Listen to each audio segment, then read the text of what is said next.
Olá, primeiramente gostaria de cumprimentar ao professor Dr. Igor Nasser.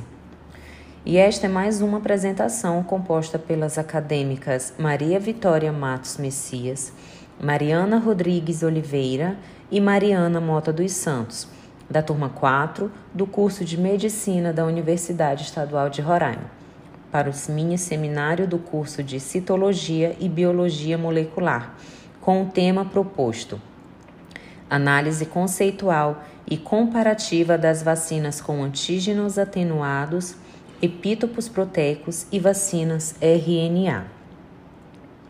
As vacinas são produtos biológicos que estimulam a defesa do corpo contra alguns micro-organismos, como vírus e bactérias, que provocam as doenças.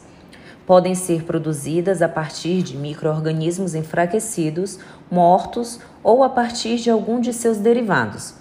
Quando a pessoa é vacinada, seu organismo detecta a substância da vacina e produz uma defesa, conhecida como anticorpos. Esses anticorpos permanecem no organismo e evitam que a doença ocorra no futuro, ou seja, a pessoa desenvolve imunidade contra a doença que foi vacinada. As vacinas podem ser preparadas de vírus ou bactérias inativadas, como organismos inteiros ou seus produtos, ou micro-organismos inteiros vivos, porém atenuados. Após receber a vacina, o indivíduo irá esperançosamente desenvolver uma resposta imune adequada, da qual participarão células do sistema, em especial células B, células T e células de memória, bem como serão produzidos anticorpos.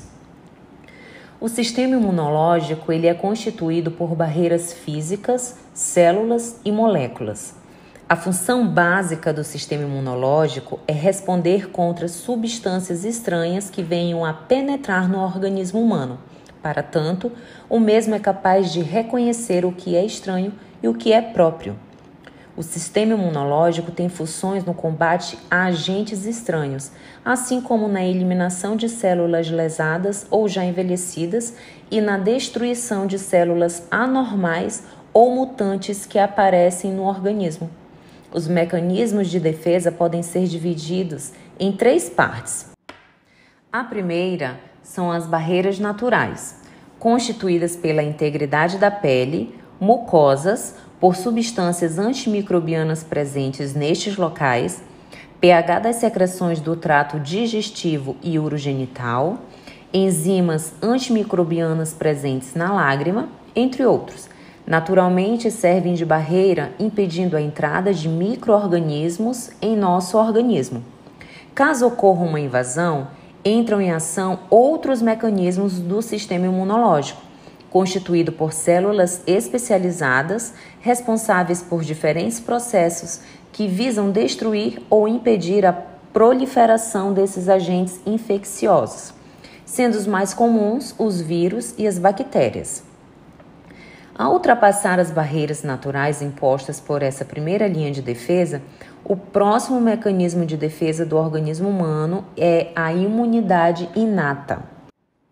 Presente em todos os indivíduos saudáveis, atua sempre da mesma forma sobre os micro-organismos, sendo composta basicamente por células que realizam fagocitose e por substâncias como as proteínas do sistema, que são responsáveis por destruir a membrana de agentes infecciosos, auxiliar no processo de fagocitose e também intensificar o processo inflamatório. Após algumas horas da infecção, começa a se estabelecer a terceira categoria de mecanismos de proteção anti-infecção, que é a imunidade específica. Ela é caracterizada pelo envolvimento de células chamadas linfócitos T e B, pela produção de anticorpos e pelo desenvolvimento da memória imunológica, a qual será responsável por gerar uma reação rápida, intensa e específica num próximo contato com o mesmo micro-organismo. O sistema imunológico de um indivíduo começa a se formar na fase intrauterina, quando também recebe anticorpos da mãe via placenta. Após o nascimento, durante os primeiros meses de vida, o leite materno passa a ser a principal fonte de anticorpos da criança, até que a mesma produza seus próprios anticorpos em resposta à administração de vacinas ou mesmo após entrar em contato com agentes infecciosos.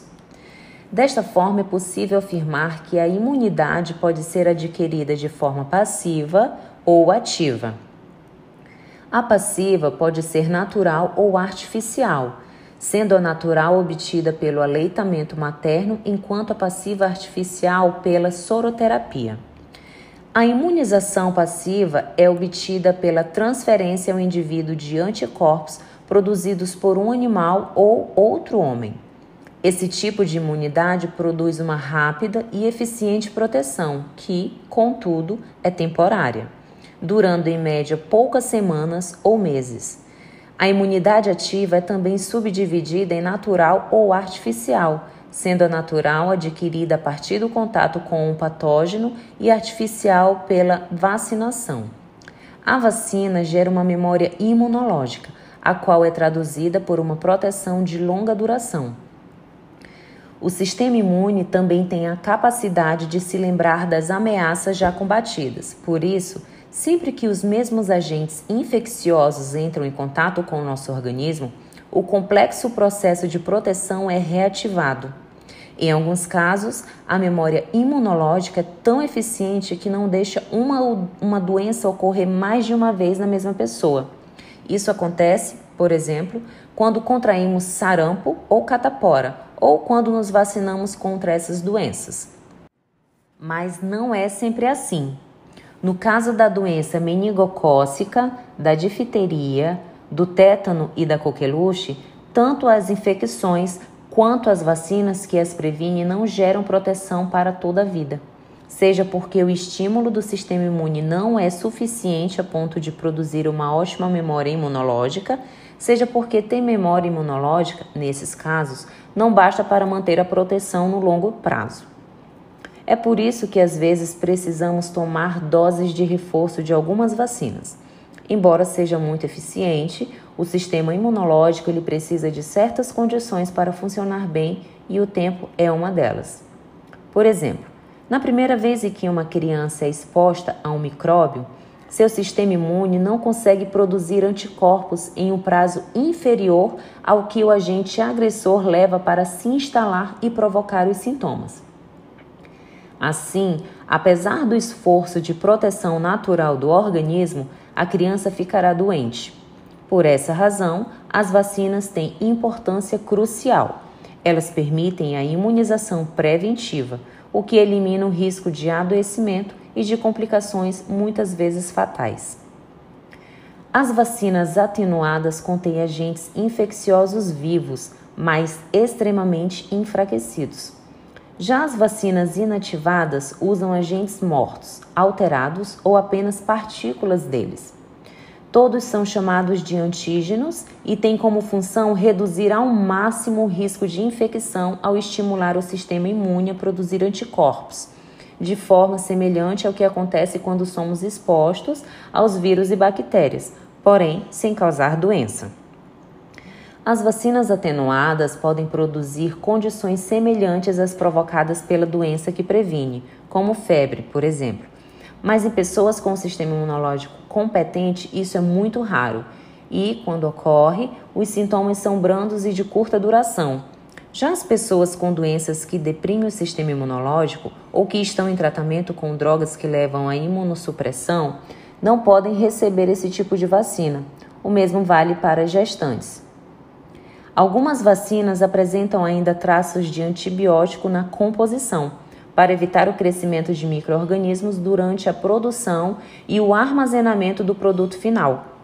Estes ingredientes ajudam a preservar as vacinas e contribuem para manter sua eficácia ao longo do tempo. O timerosal é um conservante que contém mercúrio. Ele é adicionado em quantidades muito pequenas, apenas em frascos de vacinas com mais de uma dose, e tem finalidade de evitar a contaminação e o crescimento de bactérias potencialmente prejudiciais.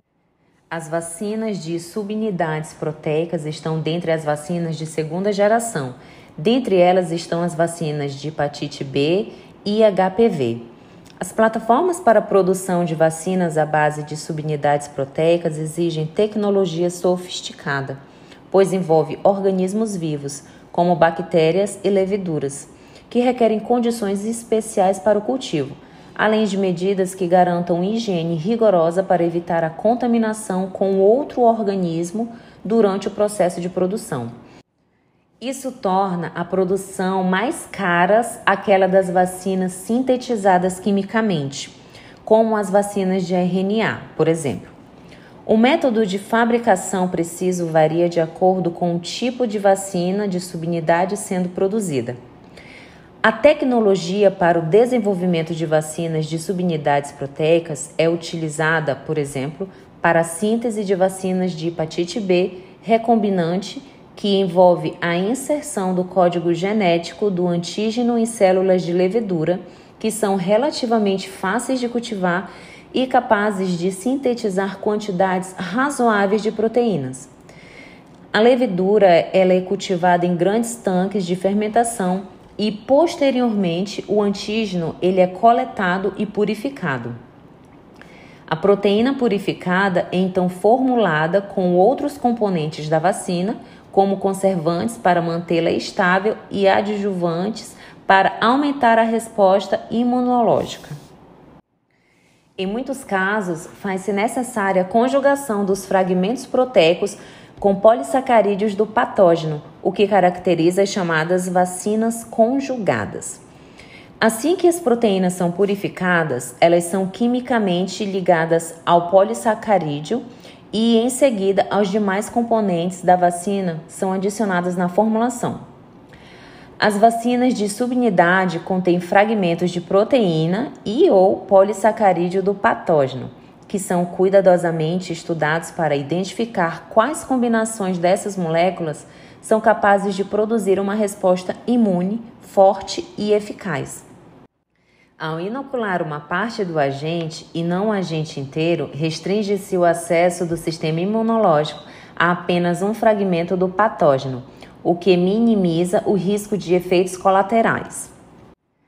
De acordo com a OMS, 29 vacinas que estiveram em desenvolvimento contra a Covid-19 utilizaram a tecnologia de subunidade proteica.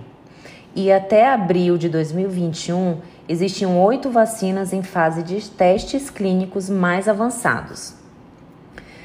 Uma das vantagens de uma vacina de subunidade de proteína é que, ao se utilizar fragmentos dos componentes da proteína de um patógeno, reduzem-se os riscos associados ao processamento de patógenos vivos durante a produção de vacinas. Uma desvantagem das vacinas de subunidades encontra-se na capacidade de produção global limitada, pois, como já dito, a tecnologia envolvida na produção ela é sofisticada e exige uma plataforma com parâmetros não facilmente disponíveis. Adicionalmente, os antígenos empregados eles precisam ter determinados padrões moleculares capazes de provocar a resposta imune, ou seja, há uma necessidade de confirmar a integridade dos antígenos epítopos que são essenciais para o sucesso da vacina. A ausência destas estruturas pode resultar em uma resposta imunológica insuficiente, pois elas são reconhecidas como sinais de perigo pelas células imunológicas responsáveis pela indução da imunidade. Além disso, como os antígenos não infectam as células do hospedeiro, as vacinas de subunidades desencadeiam principalmente respostas imunes mediadas por anticorpos. Novamente, isso significa que a resposta imune pode ser mais fraca do que aquela induzida por outros tipos de vacina. As vacinas de RNA mensageiro são um novo tipo de imunizante em estado para proteger pessoas de doenças infecciosas. Assim como as vacinas comuns, o objetivo do RNA mensageiro é criar anticorpos contra um vírus que ameaça a saúde humana. Mas, ao invés de inserir o vírus atenuado ou inativo no organismo de uma pessoa, esse novo imunizante ensina as células a sintetizarem uma proteína que estimula a resposta imunológica do corpo. Para falar das vacinas de RNA mensageiro, precisamos partir de um ponto básico que é o funcionamento de nossas células. Nelas, temos o DNA que armazena as nossas informações genéticas, o RNA, molécula que leva instruções para a síntese de proteínas e para outras funções biológicas, e os ribossomos, que são estruturas de citoplasma na célula que efetivamente produzem as proteínas com as instruções trazidas pelo RNA mensageiro.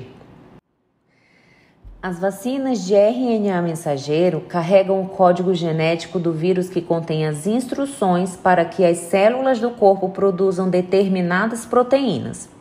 Ou seja, elas atuam introduzindo nas células do organismo a sequência de RNA mensageiro, que contém a receita para que essas células produzam uma proteína específica do vírus. Uma vez que essa proteína seja processada dentro do corpo e exposta ao nosso sistema imunológico, este pode identificá-la como algo estranho, um antígeno, e criar imunidade contra ele. Essa imunidade, representada pelos anticorpos, células de defesa e linfócitos T, dá ao organismo a capacidade de se defender quando em contato com o vírus. Como funciona a vacina de RNA mensageiro? Uma vacina de RNA mensageiro, então, funciona da seguinte maneira. Primeiro, utilizando uma fita de RNA mensageiro, a vacina codifica um antígeno específico daquela doença. Segundo, quando o RNA mensageiro ele é inserido no organismo, as células usam a informação genética para produzir esse antígeno. Terceiro, o antígeno se espalha pela superfície das células e é reconhecido pelo sistema imunológico, que entende que aquela proteína ela não faz parte do organismo e passa a produzir anticorpos para combater aquela doença. A vacina de RNA mensageiro, ela simula o processo que ocorre no corpo de uma pessoa que realmente contraiu aquela doença, mas de uma maneira que não possibilita a infecção de quem está sendo vacinado, apenas educando o organismo sobre como responder àquele invasor. Por que a vacina de RNA mensageiro ela é inovadora? O principal benefício da vacina de RNA mensageiro é a imunização da população, a fim de evitar infecções de alto risco, assim como todas as outras vacinas. No entanto, esse novo modelo também se destaca por outros motivos, como a agilidade, a flexibilidade, a produção e a eficácia. Diferentemente das vacinas convencionais que levam meses para se desenvolver e são produzidas por meio de crescimento de formas inativadas ou atenuadas do vírus, as vacinas de RNA mensageiro são fabricadas de forma sintética rapidamente, usando apenas o código genético do patógeno. Elas são fabricadas de forma sintética, usando a informação do código genético do vírus, e isso permite que a sequência de RNA da vacina ela possa ser alterada rapidamente para poder agir contra variantes que eventualmente não fossem atingidas pela vacina em uso. O RNA mensageiro ele pode ser produzido em laboratório, utilizando materiais mais acessíveis. Por isso, o processo pode ser padronizado e a produção ela pode ser feita em grande escala, o que permite respostas rápidas a grandes surtos e epidemias. Algumas vacinas de RNA mensageiro elas já estão sendo testadas em estudos clínicos e têm demonstrado uma resposta imunológica confiável. Os dados demonstraram também que a vacina ela é bem tolerada nas diferentes populações estudadas, sem nenhuma preocupação séria de segurança observada. Existe uma grande preocupação com a conservação das vacinas, porque elas são produtos sensíveis a variações de temperatura. Isto quer dizer que, se não conservadas entre mais 2 graus e mais 8 graus, elas podem perder a sua eficácia. Esse processo ele deve ser mantido da fabricação até a aplicação e recebe o nome de cadeia de frio. Na cadeia de frio é fundamental que cada elo faça sua parte. O laboratório, as centrais de armazenamento, as salas de vacinas e todos os outros participantes dessa rede, eles devem realizar o armazenamento e o transporte corretamente, de forma que as vacinas elas nunca sejam expostas a temperaturas fora da faixa estabelecida. Como dito antes, a partir do momento em que a vacina é administrada, o sistema imunológico ele age diretamente sobre o micro-organismo ou os seus fragmentos, promovendo a produção de anticorpos específicos.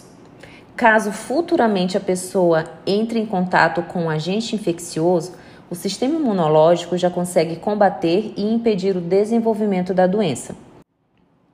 Atualmente, estamos em um contexto de pandemia da Covid-19, que lamentavelmente levou mais de 500 mil vítimas no Brasil e ainda não chegou ao fim. Nesse contexto, é necessário destacar a importância da vacinação, pois é a forma mais eficaz de frear a contaminação e o surgimento de novas variantes do coronavírus. Apenas a imunização em massa protege todas as pessoas da comunidade e diminui o risco de contágio. Por isso, é importante que todos os cidadãos se vacinem, até porque as vacinas contra a Covid-19 são completamente seguras.